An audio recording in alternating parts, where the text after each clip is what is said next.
ready 嘅話，咁我哋就開始計時比賽，好唔好？OK， 咁我哋開始計時。咁參加者咧就會有10分鐘嘅時間，去用我哋預先咗準備好嘅咖啡豆俾佢哋，然後準備比賽嘅。嚟睇下今次佢哋有啲咩創意啦。我眼見咧左手邊張台，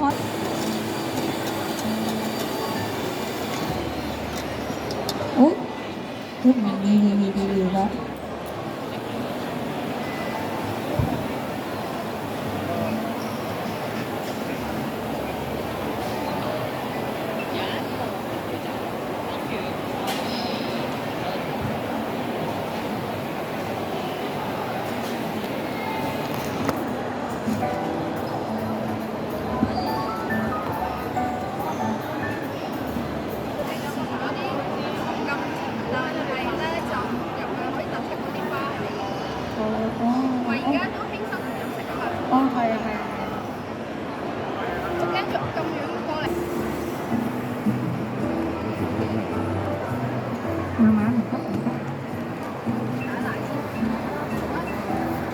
佢啦。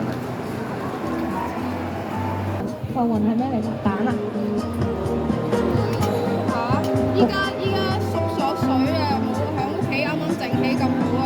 哦，但係冇計啦，呢度唔緊要啦，都場地限制啊嘛。係場地限制。係啊，睇得出你嘅用心嘅都。場地限制。浮雲咩嚟嘅？已經硬咗啦。哦，唔緊要，唔緊要。慢慢嚟，唔使緊張。其實你有戴手套㗎。Suki，你可以介紹下你杯嘢飲啦。哦，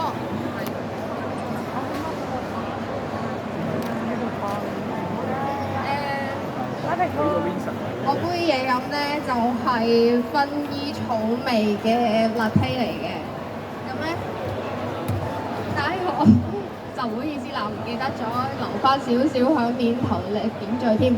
不過唔緊要，你哋試下就會明㗎啦。咁樣咧就叫做浮雲如夢。咁咧，佢個名叫浮雲如夢。點解會叫浮雲咧？因為面頭嗰陣咧，其實就唔係奶嚟嘅，係啲糖加蛋白高速打勻，然之後再蒸煮，咁樣就會變成咁啦。不過啱啱蒸起嘅時候咧，就會比較脹啲。而家攞咗過嚟都隔咗咁耐，就腍咗少少啦。咁啊就效果冇咁出，但係都係差唔多嘅。咁啊，另外咧就點解叫夢咧？因為就係薰衣草可以俾人哋安神啊。最近咧就比較多情緒問題嘅事件發生啦。咁樣希望咧大家飲咗之後咧，除咗咖啡幫人提神之外咧，其實呢個薰衣草茶味嘅飲品咧，都可以令到大家舒緩情緒，同埋夜晚都會瞓得好啲。但係因為有咖啡因，所以千祈唔好咁夜飲啦。非常窩心啊嚇！諗到非常好，非常好，講得好好。係啊，咖啡其實除咗可以提神之外，其實都可以幫你 relax 㗎，幫你去令到自己冇咁緊張嘅有時係啦。但係都係啦，係太夜就唔好飲啦，係啦。我見你又有凍嘅啫喱，跟住又有熱嘅奶落去，兩位評判，你睇佢飲先係咪啊？放心啦，我同我個朋友試過係你咁樣。果然夠 friend 啊！我同我朋友試過好味嘅，我冇懷疑過你嘅好味，但係係啊，我頭先都見到，都好得意，係啊。